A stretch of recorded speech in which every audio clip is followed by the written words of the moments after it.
Our next session for the day is a presentation by Oscar Brodkin on tackling match fixing in a post-COVID-19 world. Oscar is the Director of Intelligence and Investigation Services at Sportradar, our sponsors for the event. He will take us through some of the topmost questions on our mind, such as how will match fixers take advantage of the current situation? Will the lack of sport make athletes more susceptible to match fixing? And what trends are we likely to see in the future with respect to match fixing? Like I mentioned before, if you do have any questions during this session, do drop in your questions in the Q&A box below, and Oscar will try to answer some of them. Over to Oscar for the presentation.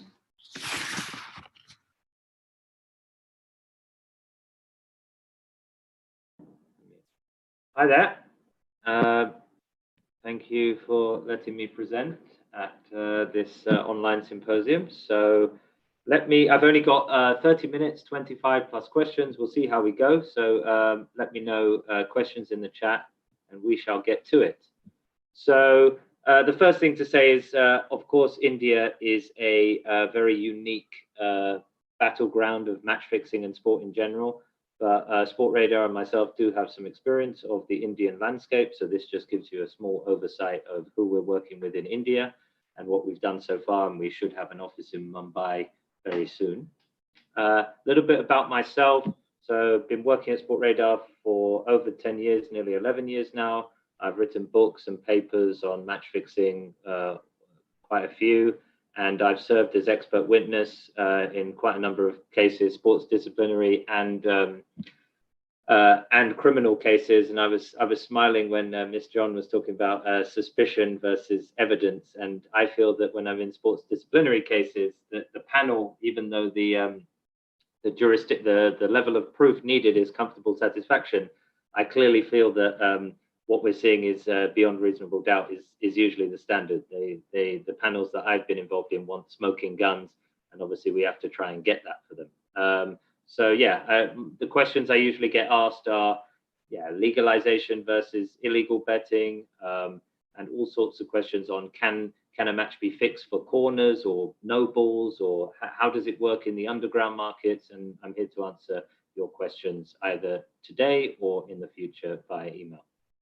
So let's get to it. I'll touch very briefly on Sportradar Integrity Services and then move to the current and future landscape, and then what the main part of the presentation. So just quickly, Sportradar works with pretty much 95% of the market that wants to be monitored. Pretty much all the big sports out there. And so it's around 21 sports, darts and some esports are the new sports that we're monitoring. We have MOUs with police and lots of partnerships with police all over the world. And we recently just escalated our 5,000th match, which has been fixed for betting patterns.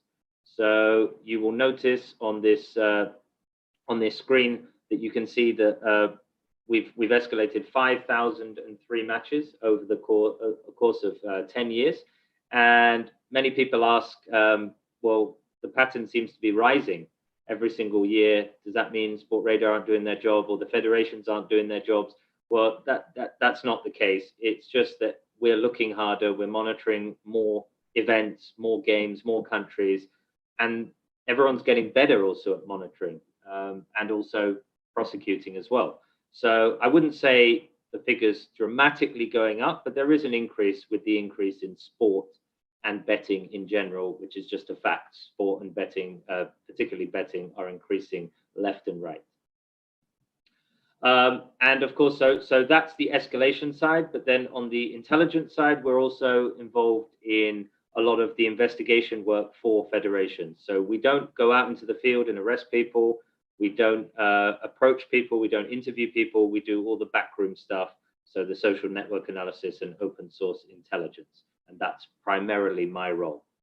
And what does all this do? What's the point of all this monitoring and investigation if you don't have anything to show for it? So our work has led to 350 sporting disciplinary sanctions across football, darts, snooker, all types of different sports, and 33 criminal convictions. So, of course, the criminal versus sporting is only 10%, and the amount of games, 5,000, relative to the amount of sanctions is poor. But of course, you can only do as much as you can do, and the federations will allow you to do. So yeah, that's basically an overview of Sportradar. And now I'll get to the current and future landscape, because that is probably one of the most important things to understand the betting markets. So what you can see here is a graphic of turnover. Now, this is a hotly contested and controversial slide. I'm sure many of you have your own opinions on betting turnover and how much is traded on these markets. And the first thing to say is that this is all completely out of sync during COVID-19. So some sports are massively going up. For instance, the K-League in Korea and the Bundesliga are two of the highest, and of course now the Premier League, which came back a couple of days ago. But the K-League was never one of the biggest, and now it's one of the biggest in the world because it was the first to come back from COVID-19. Bundesliga the same, now the Premier League, and then of course later. Now, some people look at the figure on cricket and say 78 million euros. I've heard, there's hundreds of millions on one game. Well, firstly, it's an average of the IPL. So some games, if a team's 6 for 4 in the third over, then, the game's 1.01 for the home team, and there's no more real betting on the match. So this should give you an idea of the different events. The FIFA World Cup final is still the largest betting event. You've got all the Chinese interest, all the Western interest as well, and then of course more and more the Indian interest with the growth of football as well.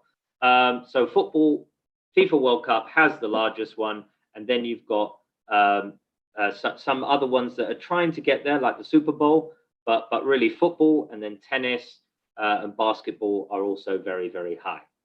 So when it comes to India, these are some of the turnover. We can actually do turnovers of any league. It doesn't matter whether we have a contract with them or not. We're happy to look at the amount traded on these games. These happen to be in dollars, so that should give you some idea. And the way we go about these estimations is a pretty good market assessment of bookmaker turnover. So bookmakers are actually telling us their turnover. And then we extrapolate the number of matches, what this league appeals to. So, for instance, the Indian Premier League appeals to the world, whereas the Indian Super League in football is not as commercial as the Indian Premier League in cricket. And then, of course, you've got the Kabaddi League kind of starting out in the betting world because it hadn't really been offered before. So I'm happy to go through when I have more time on the individual turnovers for any of you. So what's been happening in the COVID-19 landscape? And, I'm grateful that I'm living in this. This started in March, and I can actually see what's happening day to day, week to week, month to month about the number of games fixed, the number of betting markets being offered, who's offering what in which jurisdiction. So what have we seen? And can I dispel any myths and rumors? So the main trends are that online gambling is not increasing because of COVID-19. Online gambling is definitely decreasing because there is less sport. If you want to get really technical, you would say that 90% of sport has been reduced, but the gambler's pound or rupee has decreased to around 40%. So that rupee or pound is being spread. It should be at 10% because 90% of the content was removed, but it's hovering around 40%.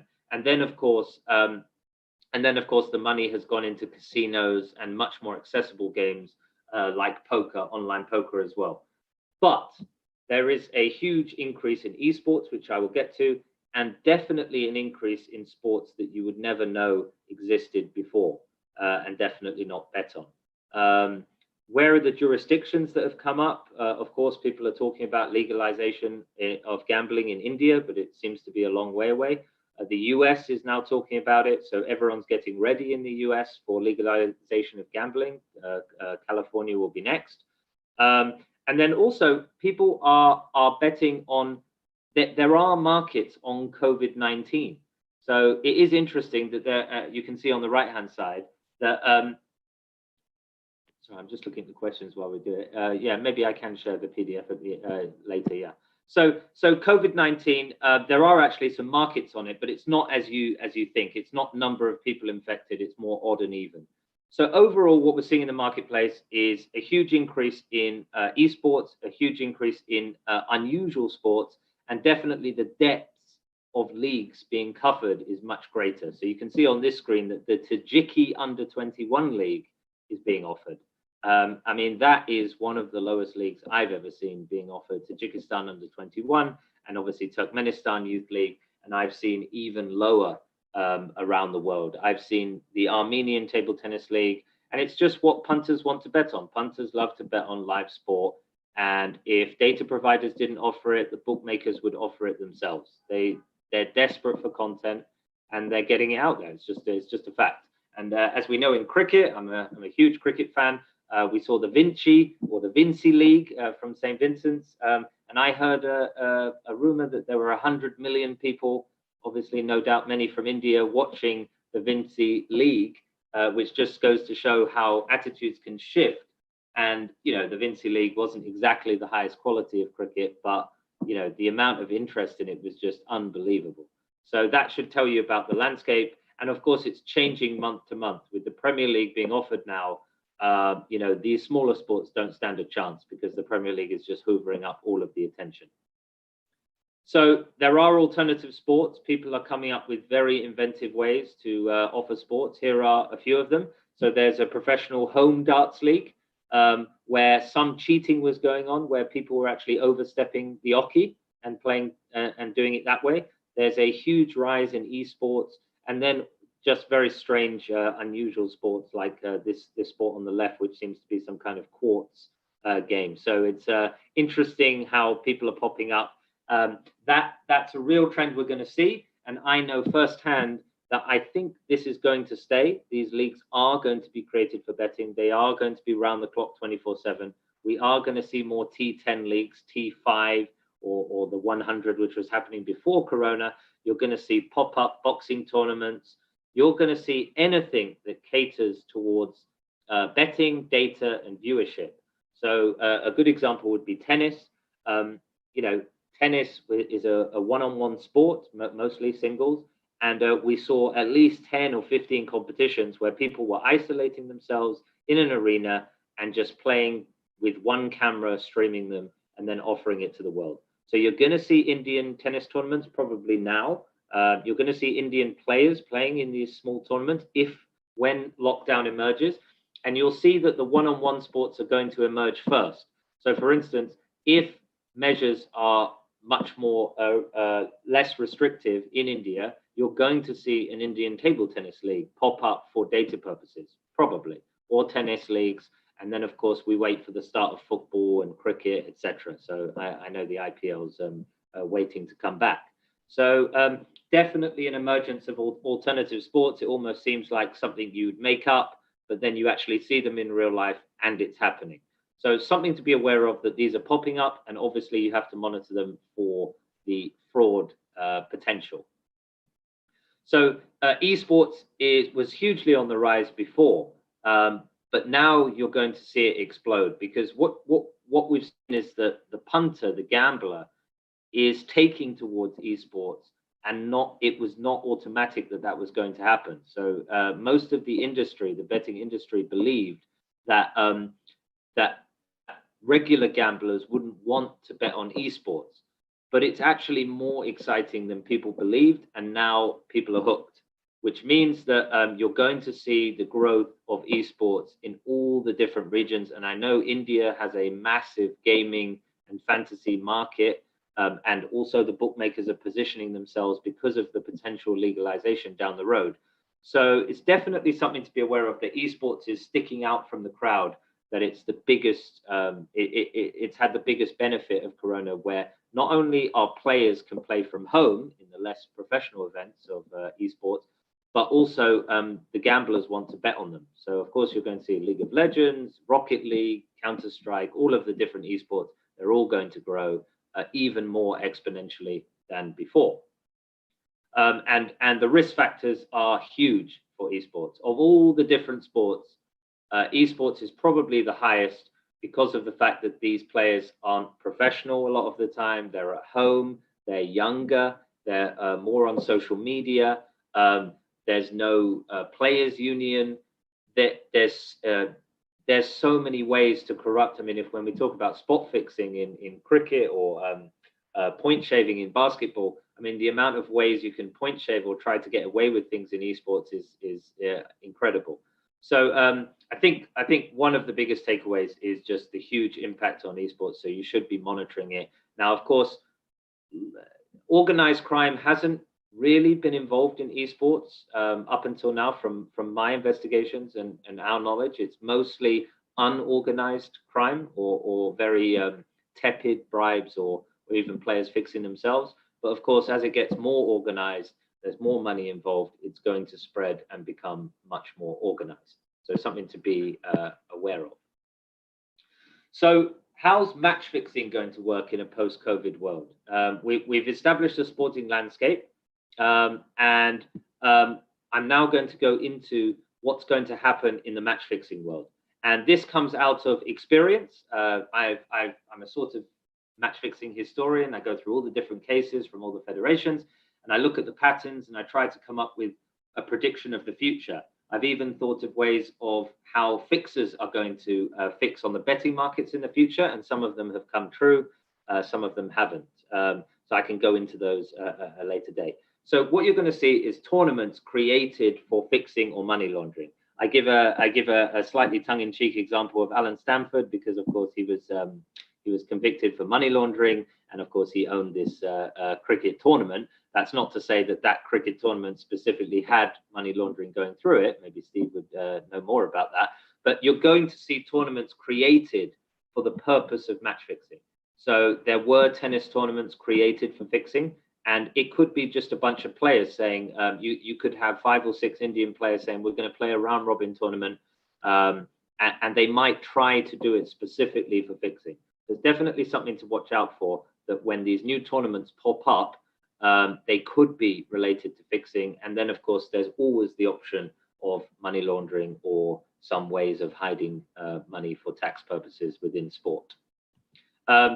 Here's an example of someone reaching out to actually create a tennis tournament. I've obviously anonymized it for obvious purposes. But you never know, really. You have to check the background of the person. So if an Indian entity comes to your sport and says, we'd like to do a regional league, and you've never heard of them, you obviously should get them background checked for who they are. Do they have connections to people who fix games? You know, and obviously because there are many more people who are now very savvy on the betting markets, and they can actually take advantage of it. So they know the exact kind of game to offer and how to take advantage on the betting market. So definitely something to watch out for. You're going to see a targeting of the new amateur and youth leagues. Now, obviously, this is a very obvious point. I'm sure a lot of you could have predicted that post-corona, with lower salaries and less barriers to entry, people are going to target the new and amateur and youth leagues. So what we're seeing here is here's an example of 2 leagues. One is the darts league, where people are saying that the games could be fixed, and the other was a Canadian soccer league, where incredibly over 50% of the games were fixed for betting purposes. This is the Canadian Soccer League, not the Canadian Premier League, not the one with the more professional league. This is an amateur league, which was all fixed for betting. So that was so definitely something to watch out for in the Indian space of these new amateur or youth leagues, especially when it comes to the sports that are regularly getting involved in that sort of stuff. So the impact on salaries. We know that salaries and match fixing are heavily correlated. There was a study in 2013 which showed the correlation between match fixing and salaries, but it's an obvious point. If players aren't paid their salary, they either are desperate for funds, so they will fix, or they feel annoyed at their employers, so they fix games because they do it out of spite, and they say, you know, the federation's not taking care of us. Why don't I don't care. And also because of COVID-19, you know, even the enforcement are not being paid as well, and therefore, you know, there could be more fixing. So obviously, you need to look out for the impact on salaries. It's a trend. We know it happens. Everyone who works for a sport administration knows that players who are haven't been paid their salary, or clubs that are not paying their salary, are at the highest risk. What's the predicted behavior of match fixing? So, what's the predicted behavior of match fixers? So here's an example of a match fixer reaching out. I'm sure some of the people who work for federations have many examples. This is an example of the fixers reaching out to someone and promising 100 to 150,000 per match. These figures are fantastical. No fixer is giving players 100 to 150,000 on a small match. They, of course, lied to them to get them involved. So what you're going to see is them reaching out and being more outrageous on social media. For every reported incident from a player who says that a person approached me asking me to fix a match, there's probably at least 10 in my experience from the requests we get from federations where they're not reporting it. So you can be pretty sure that players are being approached for match fixing purposes, and then they will report it depending on the level of seriousness, because of course the rules of failure to report. So there are plenty of rules on failure to report, so they know that they have to report matches. I'm just going to scroll through the questions. Okay, so definitely we should look at the predicted behavior. Try to get the players to report fixing approaches, because then we can get to the bottom of who's organizing these things, and then you can do the different tactics that certain federations do. I know certain federations are very, very heavy on disruption. I'm sure Steve won't mind me saying the reputation of ICC is a very strong unit who engage in disruption. So we know that they do that. Some are involved in prosecution, so it can all help when you know the networks behind fixing. And just a few more slides left. You're going to see clubs dissolving and bought by match fixers. So this was a trend before Corona. We know that fixers love to take over clubs. So the classic one is they want to invest in clubs. They start to bring in their players and they start to fix matches. It's less relevant for the big leagues like Indian Premier League or Indian Super League, but it can happen.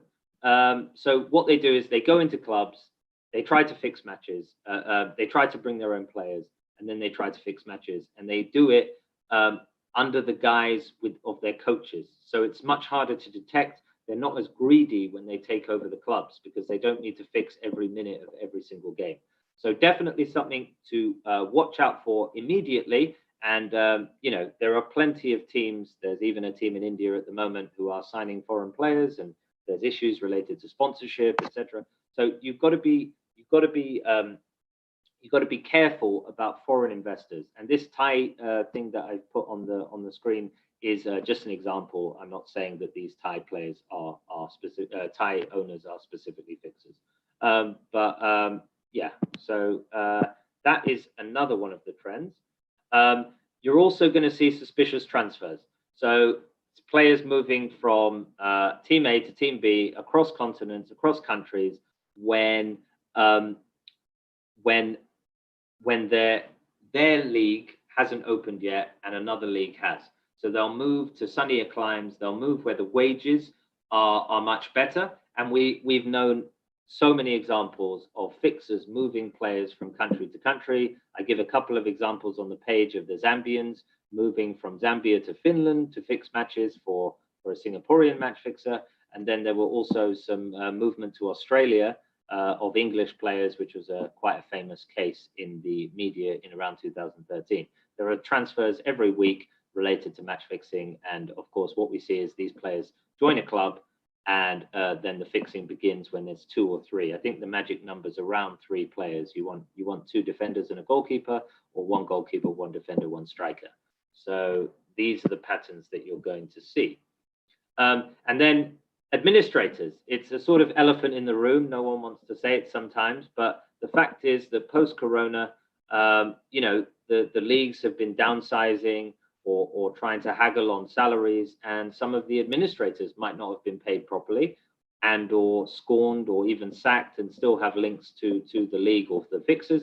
And you have to watch out that the fixers could start to target the administrators. And we know that administrators have been involved in match fixing before. I give a couple of examples on the screen. But yeah, you need to pay your administrators correctly and check up on them and see that everything's okay, because they're just as susceptible as the players. And maybe it was a point that other people aren't too aware of, but it's could happen, and there have been plenty in the past. And the last point and the last trend is ghost games. They're happening everywhere. So there is actually one released today in the media, you can Google it, where a game in Brazil was reported to be a ghost game. There was a game in Ukraine in March that was a ghost game. So there were a couple of games. If you want to know more about ghost games, I wrote a paper on it. It's actually on the internet. You can see it on the left-hand side. The article, you find that article and you can read about ghost games. There have been quite a few in history, and a lot of the ghost game fixing comes out of Eastern Europe and Africa. So there are one or two Indians involved in the business of scalp fraud and ghost games, but they're not high-level people. But I can share it with the right authorities if needed. But just interesting, ghost games, there have been quite a few, but in the grand scheme of things, they're quite rare. 0.001 of games, they're incredibly rare and difficult to get away with. But yeah, just very topical at the moment. And of course, it came to the fore in COVID times because there were no games. So how could this game be happening under lockdown? And that's why it was actually easier to spot in the end that this game didn't exist, or at least didn't exist as purported by the bookmakers or provider, because no one could travel outside. And then, yeah, just last point, collaborations. Reach out to me if we have an existing relationship or you want to speak about things with Sportradar. We're going to have a local office there, and we talk to all the people anyway: Interpol, Europol, BCCI, FIFA, etc. So we can always get something going. IOC. There's always a possibility for collaboration or to reach out, and we work for plenty of police, and of course we don't charge for that as well. So there's no issues there. And that is it. Questions. So let's. Shall I move on to the questions? I could go straight into the questions. So in comparison to.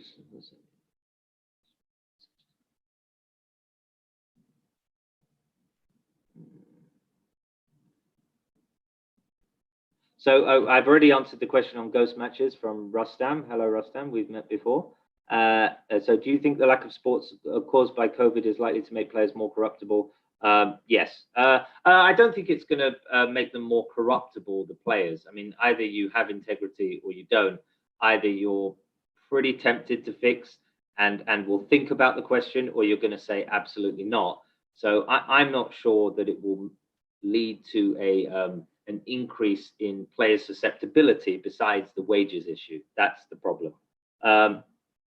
So a lot of sporting federations are looking at undertaking remote production of leagues due to the pandemic. How is it likely to impact remote production of leagues? No real issue. If it's able to be produced properly, I don't see a particular issue there with remote production, other than can the data be as quick as possible? It could be tricky. So could the trend of players being asked to part away with a portion of their salary? Yes, I think I've already answered that. You mentioned esports several. What are your recommendations to deal with the complex factors? So esports, what are the recommendations? Yeah, you need monitoring. I mean, you have to have the esports monitored, A, for betting patterns, and B, for match action. So you have to have it. That is the absolute prerequisite. If you don't, it really is the blind leading the blind. Then you can add things like a whistleblower policy, an app for players to report approaches, investigation and sanctions. At the end of the day, if you're sanctioning players or disrupting match fixers, you are having an impact if you don't do anything, there will be a creep up of match fixing, and players and fixers will think they can get away with it. Let me see if I can scroll up for some other quick comments. So betting on YouTube, yeah, betting of YouTube streaming of cricket matches is prevailing, correct. It's quite hard to navigate.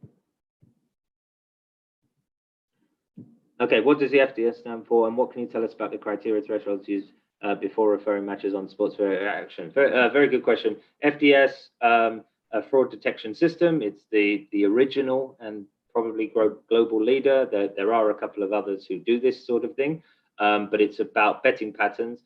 What are the thresholds criteria? It basically means that I didn't go into it on my presentation, but when the threshold is crossed of the betting patterns are so suspicious that it can only be manipulated, i.e. it's not a drunk gambler betting for fun, or people really like a certain team so they bet on it. It's wholly contrary to betting logic that the betting patterns could ever exist. So if we take the example of football, there's 1 minute to go and the team has a 90% chance of winning. Obviously, we know that that can't be true.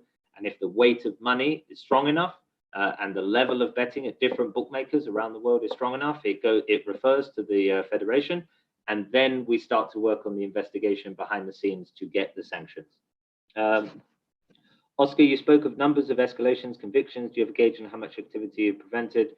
No real gauge on how much we prevented. We know that fixers ourselves don't like Sportradar integrity services because we've seen it in.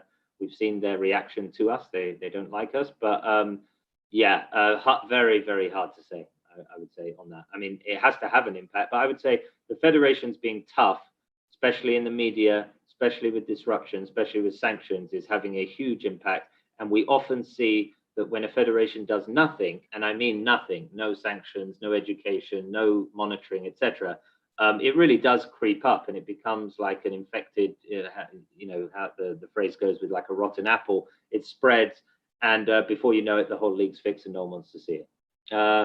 Third-party ownership with players. Yes, we have seen private agents or owning players who end up fixing. Yeah, absolutely. How do you access betting patterns jurisdictions?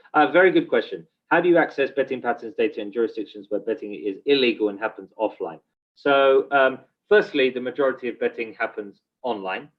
Even if you bet hundreds of thousands in a restaurant in a rural village, the bookmaker would be crazy not to get some of that money online. So I would say the majority of betting is online, and it does transfer. We can monitor the illegal markets. It is trickier in cricket. There's no two ways about it. The cricket and Indian market and the Hawala systems are certainly difficult, but I know for a fact of the Indian bookmakers online, and it's easy to monitor. I spoke of the numbers of how do you access betting patterns? So I'm just how do you access? I think that's it. I think I've run over a little on time and tried to answer all the questions. So yeah, and I'll be sharing the presentation at the end. That's me. Hi, Oscar. Yes. We have one more question for you, which has come in. Sure. What threats must sports federations be watching out for during the sports lockdown? And what are the things they can do to stop illegal activity like grooming, ghost leagues right now? Yeah, so I think I covered a lot of the points on the threats during the lockdown. Yeah, you have to focus on the most vulnerable leagues, the leagues that don't have the full support of the big federations. So for instance, I work very closely with AFC, and I know that they're supporting a lot of the regional leagues, especially India's AIFF. So I wouldn't focus so much on the larger leagues, but yeah, it's the smaller leagues, the pop-up tournaments, how to really tap into the players and make sure that everything's okay. Yeah, you need education. You need the education. You need to get the message out that there are fixers going around trying to fix matches and trying to infiltrate the players' networks. And it was a lot harder to go to the hotels of the players in person and try to get to them than now. So I think it's a very, very high risk time, and it's going to be even higher when the sports come back. At the moment, there's just a few sports to bet on, but I know cricket's coming back in India. I know football's coming back in the regional leagues. So that's going to be the issue, and especially in the wider areas around the subcontinent, for sure. Thank you, Oscar, for your presentation. Okay, thank you very much.